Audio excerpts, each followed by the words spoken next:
इस कार्यक्रम के प्रसारण पुण्यार्जक हैं Shri Kanwar Lal ji Mahavir Prasad ji Patni, RK marble group, Madanganj, Kishangarh, Rajasthan. गुरु भक्त परिवार सुस्त दिगंबर जैन मंदिर, पुणे, महाराष्ट्र। स्वर्गीय उषा जैन माता और स्वर्गीय रेखा जैन धर्मपत्नी की स्मृति में श्री सुनील जैन परिवार, लखनऊ, उत्तर प्रदेश।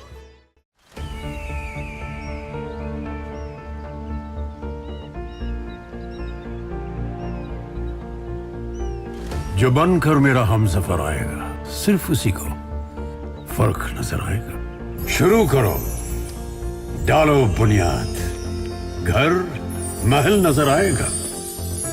वंडर लाइए, वंडर अपनाइए, फर्क नजर आएगा।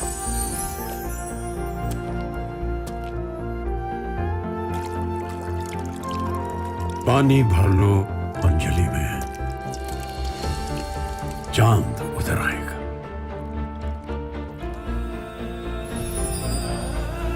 वंडर है ना, वंडर लाइए, फर्क नजर आएगा।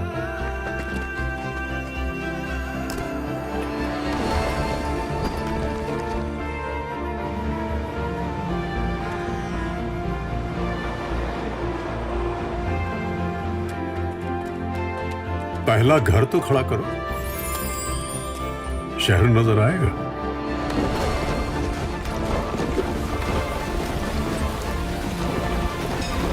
साल, बरस और सदी नहीं, एक युग गुजर जाएगा। उम्र न पूछो वंडर की, जब फर्क नजर आएगा। वंडर सीमेंट, फर्क नजर आएगा। हमारा बिहेवियर हमारे इमोशंस पर आधारित होता है।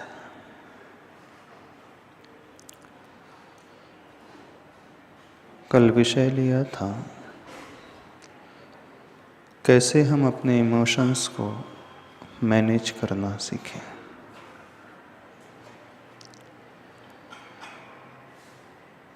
माइंडफुलनेस के माध्यम से, अवेयरनेस के माध्यम से हम उन्हें सुव्यवस्थित बना सकते हैं।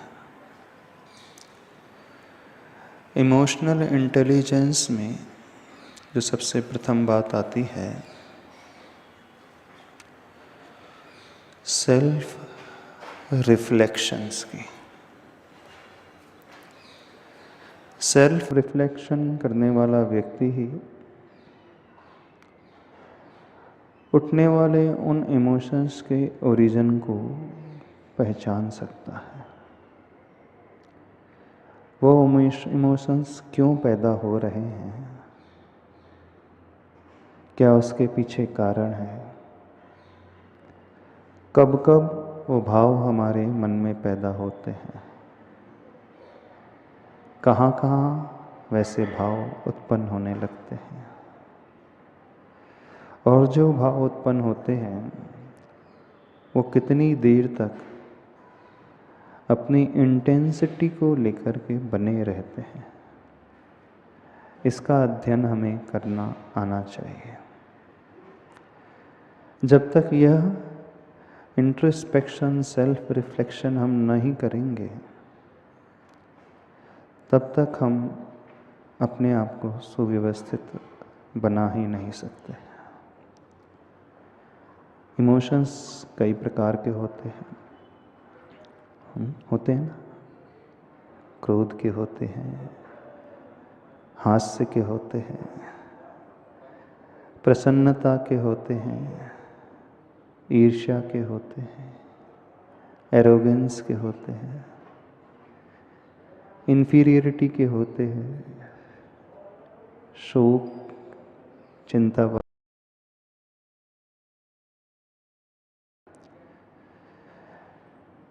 व्यक्ति बहुत ज़्यादा जब स्ट्रेसफुल हो जाता है, तब उसके इमोशंस अलग प्रकार के होते हैं।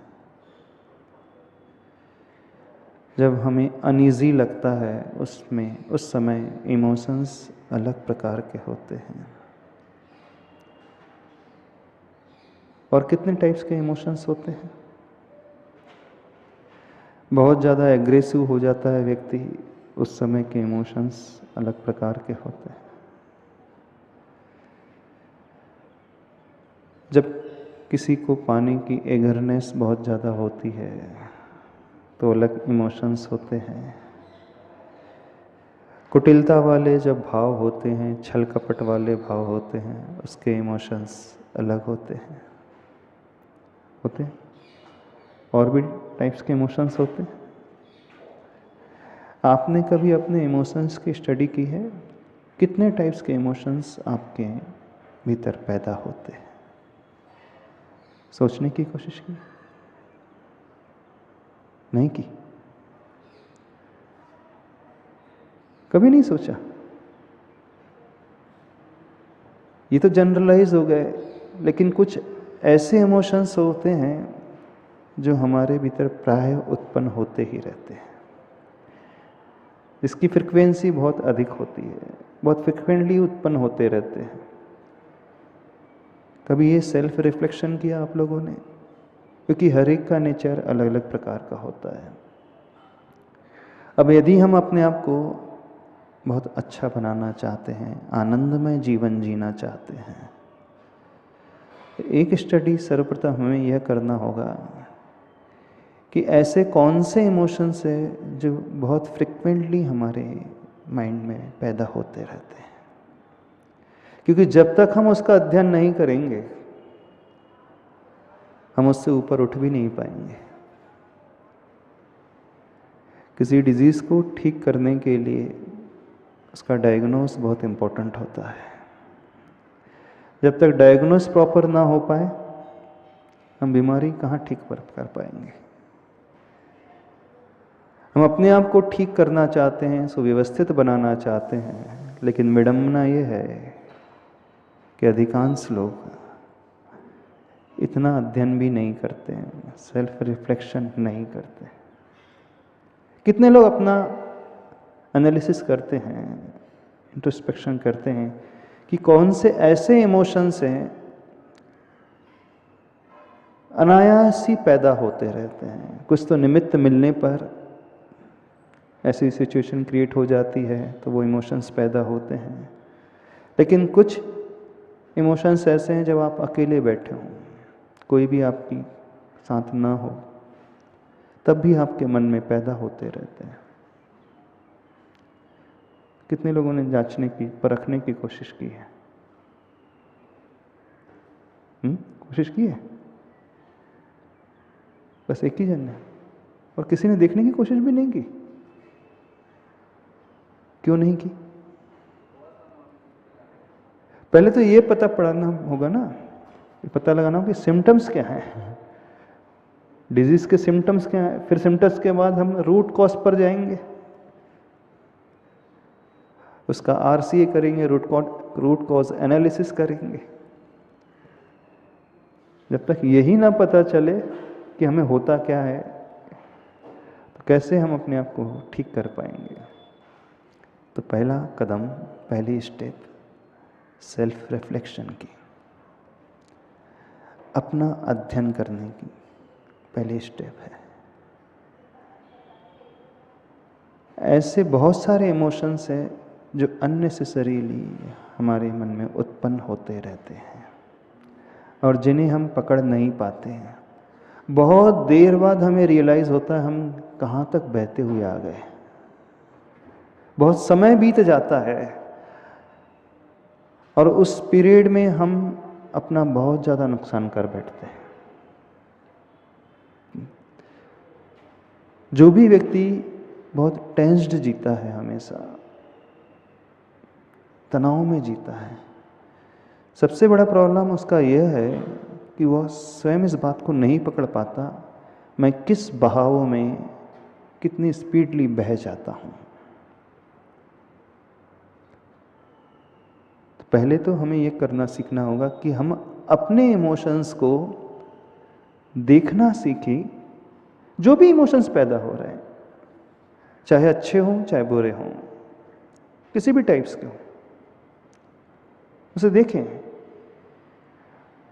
फिर यह नोट डाउन करने की कोशिश करें कि अच्छे इमोशंस ज़्यादा पैदा होते हैं कि बुरे इमोशंस ज़्यादा पैदा होते हैं, कि बिना इमोशंस के हम रह नहीं पाएंगे, बिना भाव के हम रह ही नहीं सकते। मन का नेचर है, कुछ ना कुछ वो सोचते रहेगा।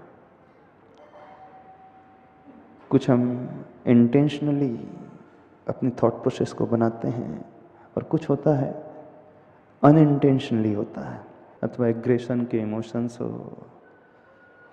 अथवा लालच का वो भाव पैदा हो रहा हो, किसी को देख करके राग का भाव पैदा हो रहा है, कोई व्यक्ति मिल जाता तो उसे देख करके वैर का भाव पैदा हो जाता है, द्वेष का भाव, ईर्ष्या का भाव पैदा हो जाता है। ये तो पर्टिकुलर उस पर्सन के मिलने पर हो रहा है, लेकिन आप हमेशा उन लोगों के साथ नहीं रहते। बहुत सारा ऐसा समय होता है जब आप अकेले ही होते हैं, अपने काम में ही व्यस्त रहते हैं, अपनी लाइफ में, डेली रूटीन में बिजी रहते हैं। जिस समय कोई निमित्त हमें नहीं मिलता है, खासकर उस समय अपने आप को पहचानने की कोशिश करें, अपने इमोशंस को समझने की कोशिश करें। क्यों नहीं कर पाते हो ये एनालिसिस? टाइम नहीं मिलता?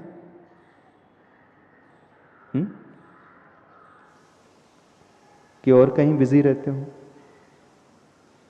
कि अपने आप को कहीं से एक रूटीन में ढाल लिया है, अथवा एक डर अंदर से, एक फियर रहता है भीतर का।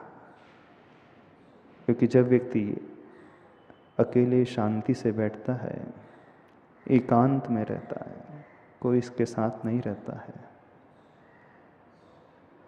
तो उसका अंदर का चित्रण उसे नजर आने लगता है, लेकिन वह देखना पसंद नहीं करता है अपने आप को, अपने आप से उसे डर लगता है। इसीलिए तो वो कोई कंपनी की तलाश करता है, किसी साथी संगाती की तलाश करता है। कई लोग हैं, यदि हम उनसे कहें कि थोड़ी देर के लिए आंख बंद करके सिर्फ इंट्रोस्पेक्शन करना है, अपने बारे में सोचना है, दिन भर के अपने रूटीन के बारे में सोचना है, हमने क्या क्या किया, कितना किया, कैसे किया। आंख बंद करके सोचने के लिए कहा जाए, कई लोग हमसे कहते हैं महाराज जी हम सोच नहीं पाते हैं, हमें एक अलग ही डर लगने लगता है। हमने पूछा किसका डर लगने लगता है? हाँ, आप बच्चे हो क्या? कोई आएगा डर आए? नहीं, किसी दूसरे का डर नहीं लगता है, हमें अपने आप से ही डर लगने लगता है। क्योंकि जब हम एकांत में बैठते हैं और अपने बारे में सोचने की कोशिश करते हैं, तो हमें हमारा असली चेहरा नजर आने लगता है। और असलियत को फेस करना, रियलिटी को फेस करना आसान नहीं होता है। इसलिए प्राय हर व्यक्ति एक इल्यूजन में ही जीता है, एक भ्रम में ही जीता है। चारों तरफ उसने एक भ्रम बना करके रखा है। कौन सा इल्यूजन? कि मैं बहुत अच्छा हूं। सबने अपने माइंड में एक इल्यूजन बना करके रखा है, और वो इल्यूजन, वो जो इमेज है वो बड़ी सुंदर होती है। नहीं, कोई भी अपने आप को बुरे के रूप में देखना पसंद नहीं करता। करता कि मेरे भीतर ये कमियां हैं, ये ड्रॉबैक्स हैं। कोई भी नहीं है, वो सिर्फ अपने आप को बड़ा अच्छा अच्छा देखना ही पसंद करता है और उसी इल्यूजन में रहना पसंद करता है। तो एक बहुत बड़ा फियर कई लोगों के मन में होता है। उन्हें किसी का साथ चाहिए। कोई व्यक्ति ना हो तो बुक्स चाहिए, बुक्स ना हो तो मोबाइल चाहिए, टेलीविज़न चाहिए। अपने आप को बिजी रखने के लिए कोई मीडियम चाहिए, व्यस्त रखने के लिए कोई चाहिए। हम कुछ ना करते हुए थोड़ी देर बैठे रहें, आसान नहीं होता है। क्योंकि जब हम शांत होकर के कुछ भी चिंतन नहीं करते हैं, कुछ भी नहीं सोचते हैं, जो थॉट्स आ रहे हैं आने देते हैं, उसे जाने देते हैं, तो फिर हमारा ओरिजिनल चेहरा हमें नजर आने लगता है और वो बड़ा खतरनाक होता है कि नहीं? गलत तो नहीं कह रहे हम? क्या ऐसा तो नहीं सोच रहे आप महाराज जी, हमारे साथ तो कभी ऐसा हुआ ही नहीं? हुआ है कभी आप लोगों के साथ?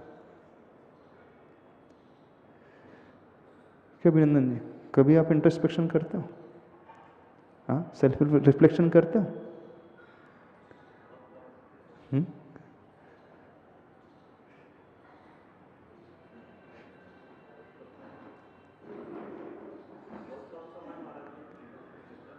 ज्यादातर करके समय वेस्ट में ही चला जाता है।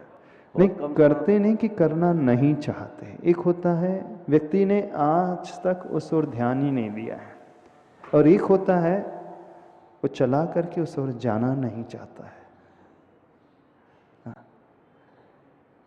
महाराज जी, इच्छा तो अंदर से कभी कभी जागृत होती है कि जबकि कभी ऐसा जिसको हम बोलते कि शमशान वैराग्य आगे भाई अभी नहीं, वैराग्य की हम बात ही नहीं कर रहे हैं, शमशान वैराग्य की हम बात नहीं कर रहे हैं।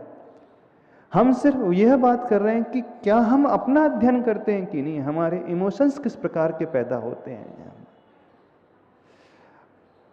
और अधिकतर कौन से किस टाइप के इमोशंस पैदा होते हैं। महाराज जी, जब अकेले होते हैं तो ज्यादातर करके अच्छे इन इमोशंस आते ही नहीं है। जब अकेले होते मैक्सिमम टाइम में तो अकेले होते नहीं है, क्योंकि एक होता है व्यक्ति अकेले रहना ही नहीं चाहता। आप मंदिर भी जाते हो ना, तो आप तुरंत कुछ पढ़ने लगते हो, स्तुति पढ़ने लगते हो, आपको वहाँ भी कोई सहारा चाहिए। आपसे कहा जाए मेडिटेशन करना है तो आप तुरंत एक मंत्र को पढ़ने लगते हो। इस कार्यक्रम के प्रसारण पुण्यार्जक हैं Shri Kanwar Lal ji Mahavir Prasad ji Patni, RK marble group, Madanganj, Kishangarh, Rajasthan. गुरु भक्त परिवार सुस्त दिगंबर जैन मंदिर, पुणे, महाराष्ट्र। स्वर्गीय उषा जैन माता और स्वर्गीय रेखा जैन धर्मपत्नी की स्मृति में श्री सुनील जैन परिवार, लखनऊ, उत्तर प्रदेश।